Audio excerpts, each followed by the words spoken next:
नमस्कार पारस जी और thank you for giving me this opportunity to give my opinion, give my view over the book which you have shared me. That is the 21वीं शताब्दी की का व्यवसाय और the business in 21st century written by Robert Kiyosaki.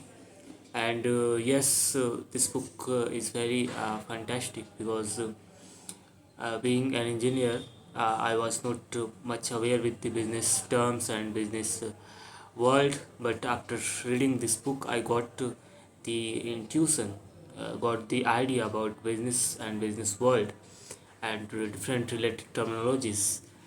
And जब मैंने इस किताब को पढ़ा और इसके इंग्लिश और हिंदी दोनों प्रकरणों को मैंने पढ़ा, तो मुझे जो है कि मेरे अंदर से जो है कि जो एक उद्यमी छुपा हुआ था वो बाहर निकल कर आ गया। क्योंकि ये जो इच्छा थी मेरे अंदर पहले से ही थी कि मुझे बिजनेस करना है। जब चूँकि मैं मैकाट्रॉनिक्स ब्रांच से हूँ और मैं मैकेनिकल, इलेक्ट्रिकल और कंप्यूटर साइंस इन सब चीज़ों से चीज़ों को मैं पढ़ता हूँ। तो क्या है कि इन चीज़ों को पढ़ता हूँ, लेकिन बस पढ़ते रहना ही काफ़ी नहीं है। मैं चाहता हूँ कि उन सब चीज़ों को धरातल पर लाया जाए और उससे जो है कि समाज को कुछ दिया जाए, कुछ बनाया जाए, कुछ प्रोडक्ट बनाया जाए। और ये बातें मेरे अंदर थी ही, लेकिन मुझे आइडिया नहीं मिलता था कि आखिर में इसके लिए करना क्या होगा, है ना, अपने बिज़नेस को शुरू कैसे करना होगा। और मुझे इस बुक को पढ़ने के बाद वो क्लैरिटी जो है वो मिल गई, मुझे एक आइडिया मिल गया, एक मुझे आधार मिल गया। तो चलिए मैं इसके रिव्यू पर चलते हैं। तो इस बुक में in this book the writer has explained very nicely that what was the scenario in the previous ages, जब कंपनियां काम किया करती थी तब क्या स्थिति थी दुनिया की। तब हमारे देश में लोग जो हैं पहले तो राजाओं का समय हुआ करता था। जब राजा महाराजा रहते थे राज्य में, लोग जो है अपना कारोबार करते थे। तब भी जो है कि लोग अपना कारोबार करते थे और लोग जो है अपने जो भी अनाज उगाते थे वो राजा को देते थे और राजा उसके बदले में उन्हें सुरक्षा देता था और उन्हें सम्मान देता था। लेकिन बाद की स्थिति ऐसी हुई, जो कंपनी का जो जो जो समय कहा जाता है, उसमें क्या हुआ कि अलग अलग कंपनियां जो है अलग अलग देश में जाने लगीं और अलग अलग सामान को बनाने लगी और जैसा वो सामान बनाती थी उसके अनुसार लोगों को प्रशिक्षण देती थी। तो मान लीजिए कोई टायर बनाने वाली कंपनी है, तो टायर कैसे बनाना है उससे संबंधित जो जो मटेरियल की जानकारी हो, टेक्नोलॉजी की जानकारी हो, उसकी शिक्षा किसी व्यक्ति को देती थी। मैकेनिकल जो से संबंधित जो कंपनियां होती थी वो उस तरह की शिक्षा देती थी। इसी के आधार पर ये सब चीज़ें आई कि मैकेनिकल इंजीनियरिंग की पढ़ाई आ गया, उसके बाद इलेक्ट्रिकल इंजीनियरिंग आ गया, इलेक्ट्रॉनिक्स इंजीनियरिंग आ गया, कंप्यूटर साइंस इंजीनियरिंग आ गया, उसके बाद मैनेजमेंट की पढ़ाई आ गई, वकीली की पढ़ाई आ गई। तो जो IAS IPS की पढ़ाई है, तो ये सभी जो है कंपनियों के आधार पर ये सब बना कि ताकि ऐसे में लोगों को नौकरशाह बनाया गया। ये पढ़ाइयाँ इस तरह की गई कि ताकि वो व्यक्ति जो है सीख करके और ये बड़े बड़े पूंजीपति जो इन कंपनियों के मालिक थे उनका जाकर सहायता करेंगे। तो इसके बदले में कंपनियां इन व्यक्तियों को पैसा भी देती थी, साथ ही साथ जो भविष्य की सुरक्षा भी देती थी, जैसे पेंशन के रूप में, या इनको बाद में चल कर के रहने का व्यवस्था देती थी, इसके परिवार को सुरक्षा देती थी। इन सब चीज़ों की बात होती थी और ये लगभग पिछले 20वीं दशक तक ये सब चला, है ना। लेकिन जब 21वीं शताब्दी में आते हैं तो जो लेखक हैं उनका दूरदृष्टि से ये सब चीज़ें स्पष्ट हो जाती है। उन्हें ये दिखने लगता है कि आज का सिनेरियो बिल्कुल बदल चुका है। अब कोई भी कंपनी जो है, आपको कहीं भी आप जब काम करते हैं तो वो आप सुरक्षित महसूस नहीं करते हैं। कहीं भी आप जाते हैं तो अब कोई भी कंपनी आपको हमेशा के लिए ना ही पेंशन देने वाली है, ना ही आपके परिवार वालों को सुरक्षा देने वाली है, ना ही आप वहाँ पर सिक्योर हैं। तो ऐसे में वो कहते हैं कि आज के युग में, जहाँ की ये सूचना युग जो है ना, इंफॉर्मेशन टेक्नोलॉजी का जो ज़माना है, जहाँ पर हमारे पास इलेक्ट्रॉनिक्स मीडिया आ चुके हैं, तो ऐसे में अब हमें क्या करना चाहिए।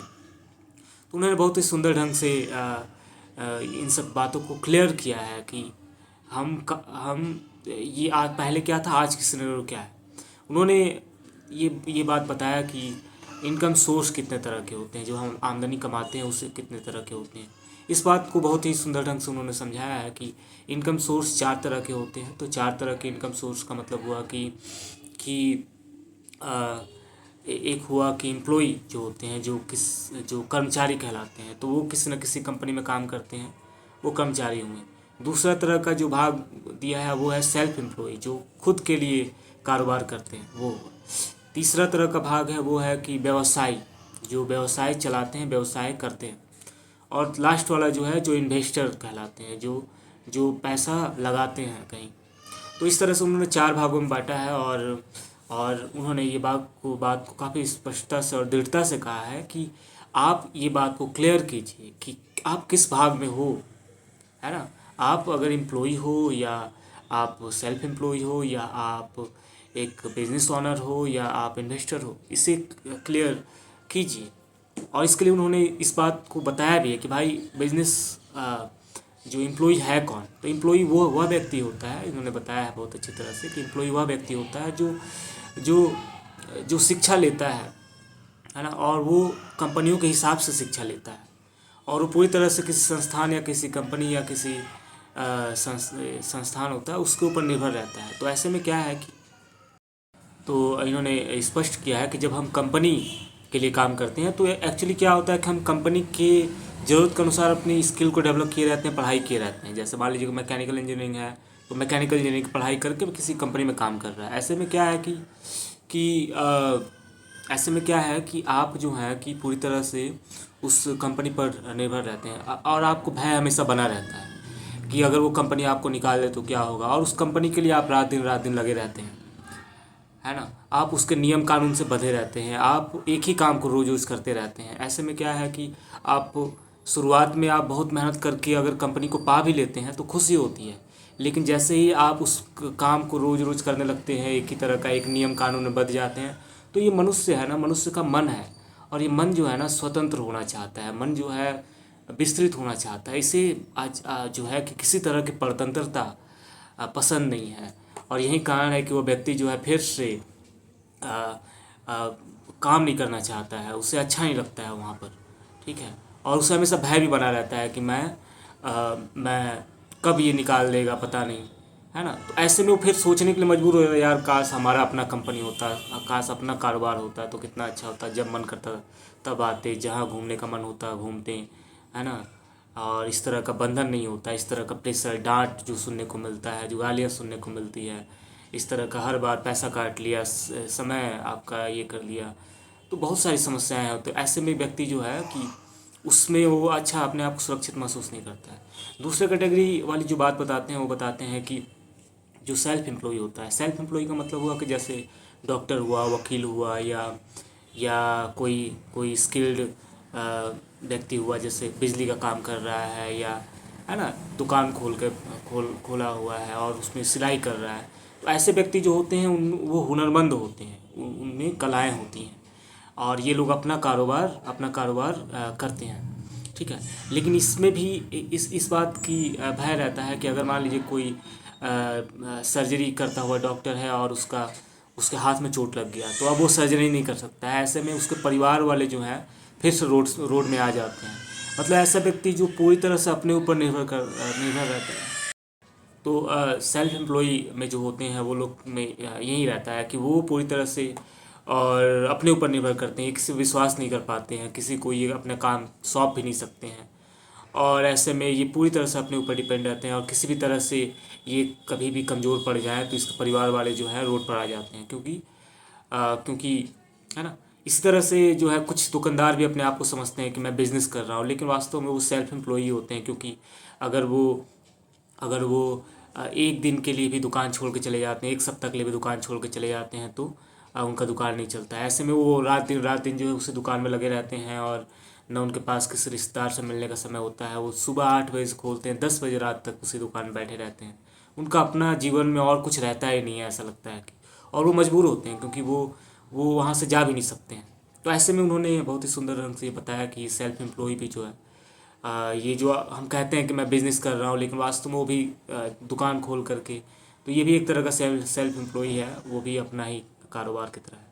बिजनेस ओनर का मतलब वो बहुत ही सुंदर रंग से ये बताते हैं कि बिजनेस ओनर का मतलब हुआ कि हमें ऐसा एक एसेट बनाना, ऐसा एक संस्थान या ऑर्गेनाइजेशन बनाना जहाँ पर क्या हो कि वो हमें, हम कहीं चले भी जाएं, हम ना भी काम करें, तो वो जो एसेट है, वो जो कारोबार है, हमें पैसा मुझे देता रहे।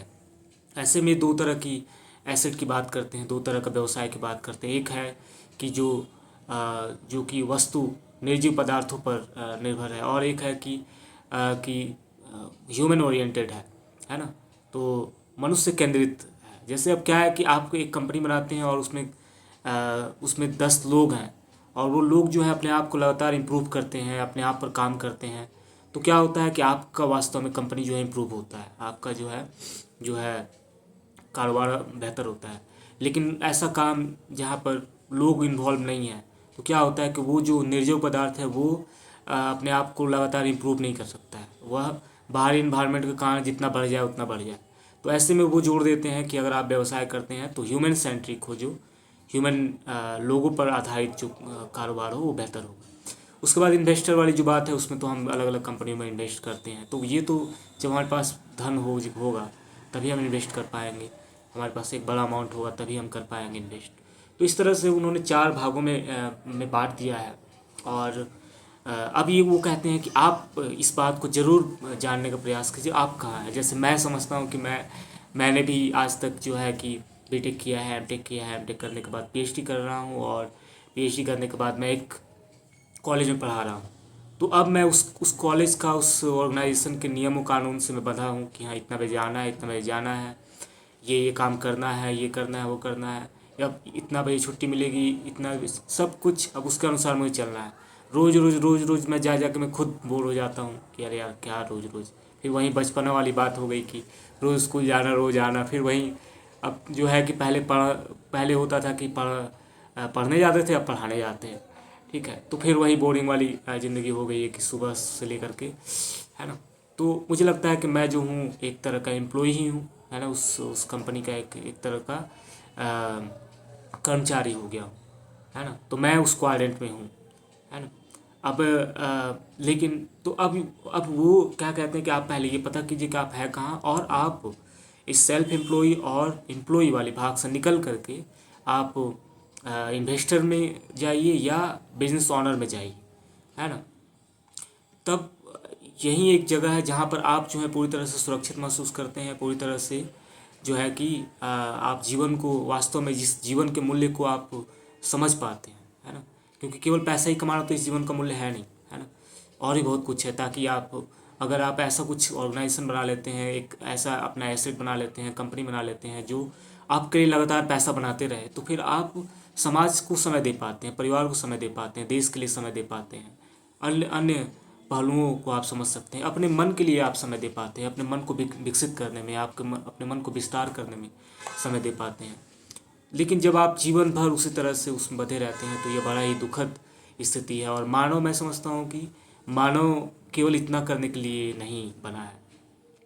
तो ये बात काफ़ी बेहतर है। और उसके बाद जो है कि अब वो बताते हैं कि आज का युग जो है वो सूचना वाला युग है ना। आज का युग जो इन्फॉर्मेशन टेक्नोलॉजी पर आधारित युग है। हमारे पास फेसबुक है, हमारे पास यूट्यूब है, हमारे पास इंटरनेट है ना। हमारे पास जो है अमेजन, फ्लिपकार्ट, इस तरह के ऐसे ऐसे बड़ी बड़ी नेटवर्क कंपनियां हैं, और ये सभी इंटरनेट से कनेक्टेड हैं, है ना। ये दुनिया, आज की जो दुनिया है वो पूरी तरह से क्या है, गांव, ग्लोबल विलेज की तरह हो गया है। पूरा हम कहीं भी बात करना चाहते हैं, यहीं बैठे बैठे पूरी दुनिया में किसी से भी बात कर सकते हैं, किसी से भी हम टेक्नोलॉजी शेयर कर सकते हैं, अपना नॉलेज शेयर कर सकते हैं, हम अपनी बातों को शेयर कर सकते हैं। आज जो है फ़्लाइट की सुविधा ऐसी हो गई, कोई भी प्रोडक्ट यहाँ से एक दिन में बड़े बड़े अन्य प्रदेशों में पहुँच जाता है ना। तो अब क्या हुआ है कि इन सब चीज़ों के होने के कारण अब इस युग में हमें कैसे सोचना है अपने व्यवसाय को बनाने के लिए। तो ऐसे में उन्होंने जो है कि बताते हैं कि नेटवर्क मार्केटिंग को वो उसकी सलाह देते हैं। ऐसे में वो कहते हैं कि जैसे अगर आप अपना अपना बिजनेस खोलना चाहते हो, अपना कंपनी खोलना चाहते हो, इसका मतलब हुआ कि आपको कम से कम 5 लाख डॉलर या 50 लाख डॉलर, मतलब बहुत अधिक कम अमाउंट में पैसा चाहिए, तब आप एक कंपनी अपना बना सकते हो। कहीं इन्वेस्ट करना है तो भी आपको बहुत पैसा चाहिए, तभी आप इन्वेस्ट कर सकते हो। आप कहीं किसी का फ्रेंचाइजी लेना चाहते हो तो वो भी आपको खर्च पड़ेगा, है ना। ऐसे में नेटवर्क मार्केटिंग जो है आपको को एक एक बेहतर विकल्प है, क्योंकि वो फिर हमें नेटवर्क मार्केटिंग को हमें समझाते हैं। और एक जॉन जो है वो उनके एक दोस्त हैं जिनसे वो परिचित होते हैं, और उनके माध्यम से इस बात को लिखते हैं कि नेटवर्क मार्केटिंग एक ऐसा जगह है जिसके माध्यम से हम, जो एक साधारण साधारण व्यक्ति जिसके पास कुछ नहीं है, वो भी अपना कारोबार शुरू कर सकता है। और वो कहते हैं कि देखो, आप वास्तव में कारोबार शुरू करने के लिए हमें ना ही बहुत मेहनत करने की ज़रूरत है, ना ही बहुत ज़्यादा पैसा की ज़रूरत है। इसमें ज़रूरत है हमें अपने आप को हुनरमंद बनाने की, अपने आप को बनाने की ज़रूरत है। और ये नेटवर्क मार्केटिंग ये बहुत बखूबी ढंग से करती है।